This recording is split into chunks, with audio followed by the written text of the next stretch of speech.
তোমার কথা মতো আমি টাকা করি সব কিছু গুছিয়ে নিয়ে একেবারে চলে এসেছি। পালাতে যদি চাও তাহলে শিগগির চলো, ওই বুড়ো দাদু এসে পড়লে কিন্তু সব আশা একবার ছাই পড়ে যাবে। আমি তৈরি হয়েই আছি, কিন্তু বিয়েটা? আরে দূর, বিয়েটা কোনো কালীঘাটেই আমি চুকিয়ে ফেলবো। এই কি কথার খেলাপ করবে না তো? আরে কথার খেলাপ করবো কেন, এই আমি তোমার পাঁচ করো কি খবরদার, এই বউয়ের পায়ে হাত দিলে কিন্তু পাপ হয়। এই তাহলে তোর মাথায় হাত দিয়ে আমি দিব্যি করে বলছি, যে কথা আমি তোমাকে দিয়েছি তা আমি রাখবই। তবে আর দেরি নয়, চলো ওই বুড়োটা আসার আগে আমরা পালিয়ে যাই। দুর্গা দুর্গা বলে ঝাঁপিয়ে পড়ি, চলো। এই যুধিষ্ঠির ঘটকের চোখে ফাঁকি দিয়ে পালিয়ে যাওয়া কি সহজ কথা? মানে কে কোথায় পালালো? ও দাদু, বলো না দাদু, তোমার চোখকে ফাঁকি দিয়ে কে পালালো? বাহ বাহ নাতি, বাহ বাহ বাহ পুটি, বাহ তোমরা বেশ চালু মানাচ্ছো দেখছি। আমি যে তোমাদের থেকে বেশি চালু সেটা বোধহয় তোমাদের জানা ছিল না। এসব আপনি কি বলছেন দাদু? আরে তুই কার কাছে নাকামি করছো? আর তোমাদের কথাবার্তা আমি ওই দরজার পাশে দাঁড়িয়ে সব শুনেছি। তবে যে তুমি বললে ওই দমদমের দিকে রওনা হচ্ছে। আরে তুই ওইটুকু না বললে তোমাদেরকে আমি হাতে নাতে ধরতে পারি কি নাকি? আজও দাদুকে ওই সাপ থেকে কেটে পড়বে নাকি? না, পারবে না। আজ তোমাকে এমন সাজা দেব। ওগো ওগো, তুমি ওকে কিছু বলো না, আজকের মতো ওকে ছেড়ে দাও না। না, কেউ তোমরা রেহাই পাবে না। তোমাকে তোমাদের দুজনকে ওই প্রজাপতির আদালতে উঠতে হবে। প্রজাপতির আদালত? হ্যাঁ! তোমাদের মতো অপরাধীদের ওই বিচার সেখানেই হয়।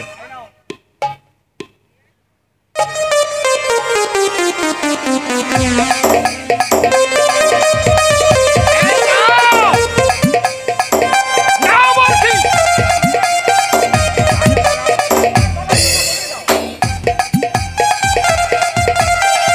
দাদু, ও নাতি, ঘটনা কি দাদু? এখন আবার দেরি করছো কেন? এসো এসো, এই নাও, এই নাও বলছি। এটা কি করব? আহ, কি করব? কি করবা? হ্যাঁ, ওই প্রেম করার সময় খেয়াল ছিল না?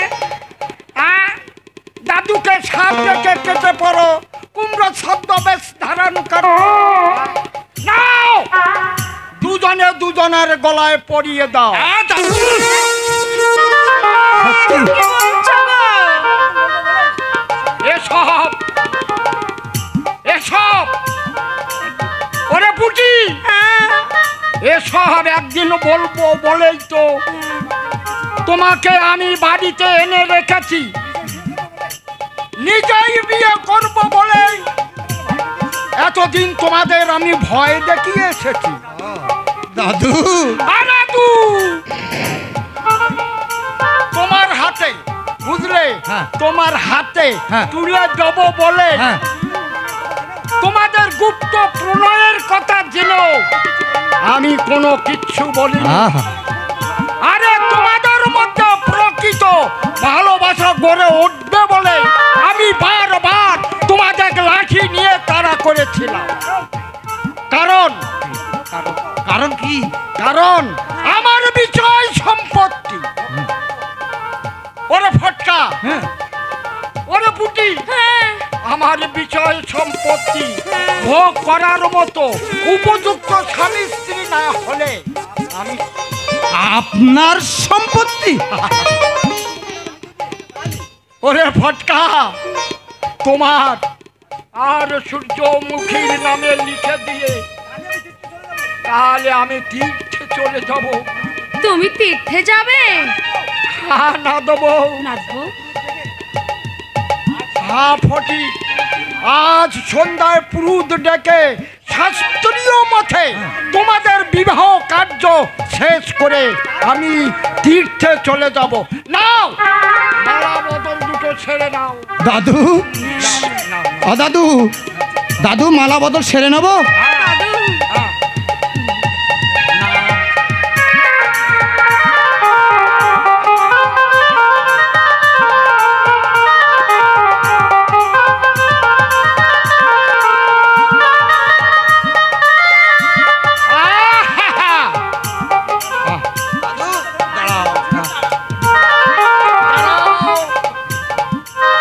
দাদু, দাদু, আমার ইচ্ছে করছে তোমার পা থেকে 2-3 ছটা ধুলো আমি মাথায় তুলে নিই। কিন্তু দাদু, ওই যে আমার দুর্ভাগ্য, তুমি সবে মাত্রই কলতলা থেকে পা ধুয়ে এসেছো। ওগো, কেন তুমি পা ধুয়ে এলে গো? তোমার ওই পায়ের ধুলো আমি তো চিটে চিটে সাফ করে দিতাম। এসো এসো। আশীর্বাদ করি তোমরা সুখী হও। ও সাজগো সুন্দর লাগিলে। বলো বলো, আরো বলো, লাগছে মতো জীবনের এই স্বপ্ন ওগো সত্যি যেন হয়। যদি বউ সাজো গো আরো সুন্দর। বলো বলো, আরো বলো, লাগছে বন্ধু জীবনের এই স্বপ্ন ওগো সত্যি যেন না,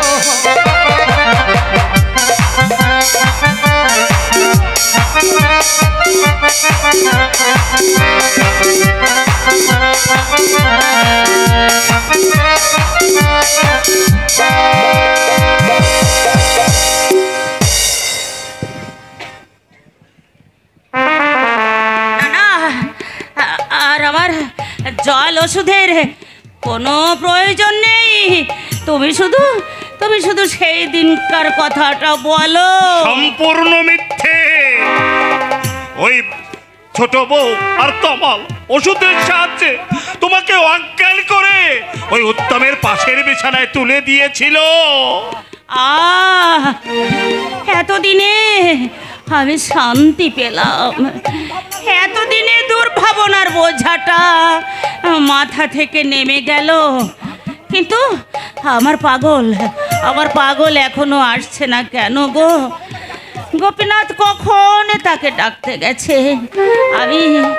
আমি যে আর জেগে থাকতে পারছি না গো। বকুল,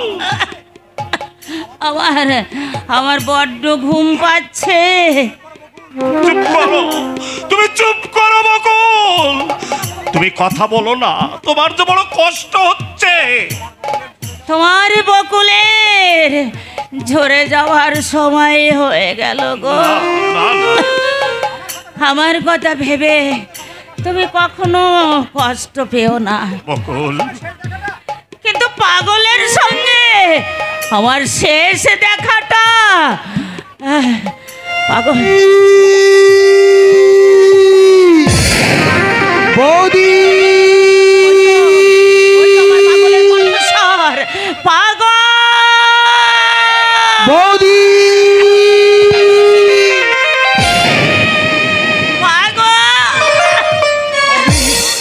বৌদি, বৌদি, আমি জানতাম আর পাগল আমার সঙ্গে শেষ দেখা করতে নিশ্চয়ই আসবে। ভগবান এত নিষ্ঠুর হতে পারে না। বৌদি, বৌদি, একই বৌদি, তোমার মুখ দিয়ে রক্ত উঠছে। এইটুকু রক্ত দেখে অবাক হচ্ছে, অথচ দিনের পর দিন এর চেয়ে কত রক্ত যে ঝরে যাচ্ছে। তুমি আমাকে আগে কেন খবর দাওনি দাদা? আমি বারণ করেছিলাম। না বৌদি না, আমি তোমাকে নিয়ে এক্ষুনি হাসপাতালে যাব। চলো বৌদি চলো, আমি তোমাকে ওরে পাগল, নিয়তি যার শিওরে বসে চিরনিদ্রার গান গাইছে, সে কি আর কখনো বাঁচতে পারে? বৌদি এতক্ষণ আমি তোমার অপেক্ষায় ছিলাম ভাই। বৌদি আমি মরে গেলে তোমার দাদাকে তুমি বাড়িতে নিয়ে যেও। ও তো রান্না বান্না করতে পারে না, ছোট বউকে বলো সে যেন দয়া করে তার হতভাগ্য ভাসুরকে দুবেলা দুমুঠো রেঁধে দেয়। বৌদি এভাবে বলো না বৌদি। ওর তো এই পৃথিবীতে আর কেউ নেই। বৌদি তুমি চুপ করো, বৌদি তুমি চুপ করো। গোপীনাথ, চোখের জল মুছে ফেলো। আমি তো তোমার কার কাছে যাচ্ছি? আমি তার মা হব, আমি তার মনের দুঃখ ঘোচাবো। চুপ করো বকুল, তুমি চুপ করো। আমাকে একটু ধরো, আমাকে একটু শুইয়ে দাও, আমাকে একটু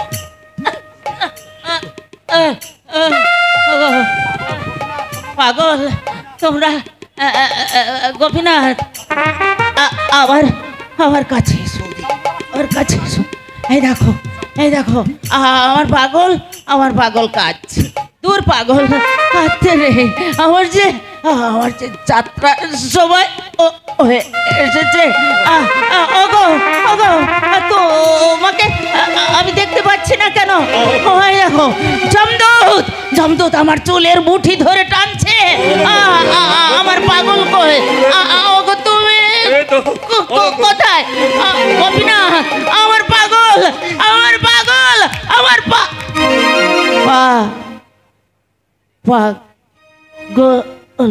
বকুল কথা বলো। বকুল তুমি কথা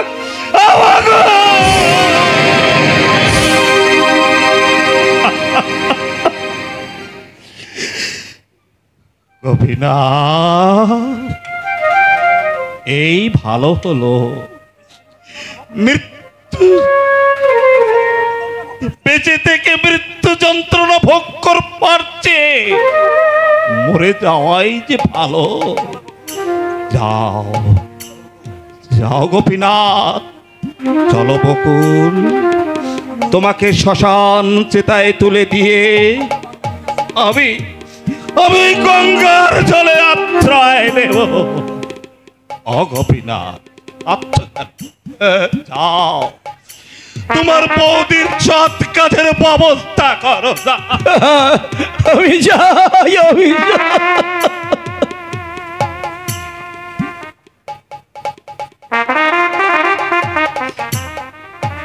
বৌদি, ও বৌদি, এমনি ভাবে আমাকে ফাঁকি দিয়ে একা করে চলে গেলে বৌদি, বৌদি। কেন আমার ভালোবাসার এই প্রতিদান দিয়ে চলে গেলে বৌদি? এই প্রতিদান দিয়ে চলে গেলে। ভালোবাসা এই কি রেখা না,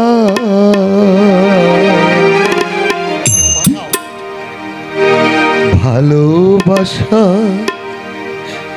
এই কি রেখা না, দিয়ে পাখি ওরে পাখি, যতই ডাকি আর ফেরে না। ভালোবাসা এই কি রেখা না, ভালোবাসা এই কি রেখা না।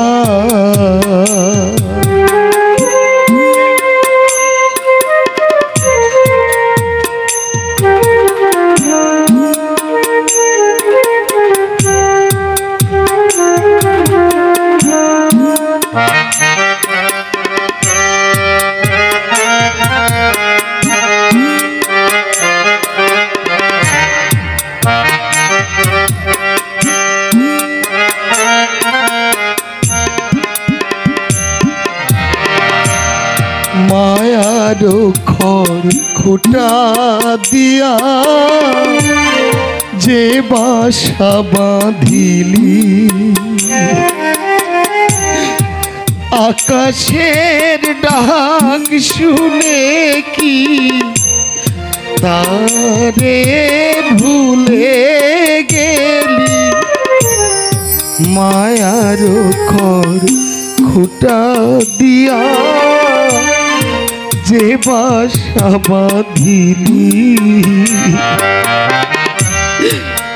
আকাশের ডাক শুনে কি তারে ভুলে গেলি, সেই শূন্য ঘরে বাজে রে শোন বিসর্জনে বাজনা, ভালোবাসা এই ঈদে খাজনা, ভালোবাসা এই ঈদে খাজনা।